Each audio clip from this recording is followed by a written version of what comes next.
Tara na at manood!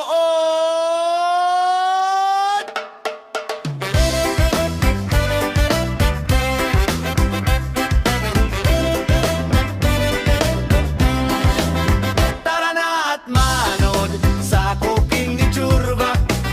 Kakaiba ito sa cooking ng ina nyo.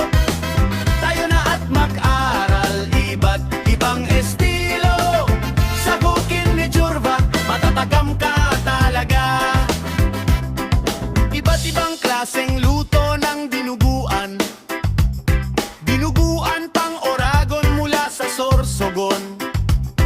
Dinuguan ng Kabalen mula sa Pampanga.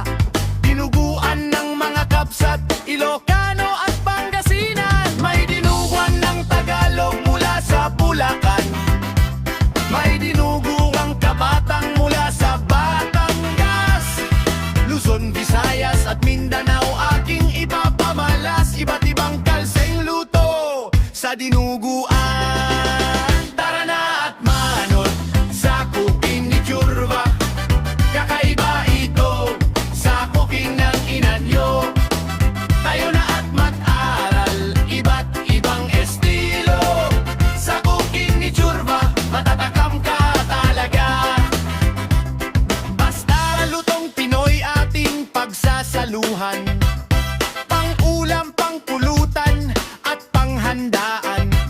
Pang-negosyo o pang-regalo inyong matutunghayan. Manood kang mabuti at akin kayong tuturuan. Manok, baboy, baka, kambing o kahit anong karne pa yan. Sa cooking ni Churva ay mapag-aaralan. Isda man o gulay, kahit na ano pa yan. Basta pagkaing Pinoy, iluluto ko yan. Tara na at manood sa cooking ni Churva. Kakaiba ito sa cooking ng ina nyo. Tayo na at mag-aral iba't ibang estilo. Sa cooking ni Churva, matatakam ka talaga. Maging ang kakanin o kahit sapin-sapin. Maging lahat ng minatamis di natin palalampasin.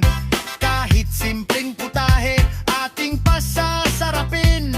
Basta ang mahalaga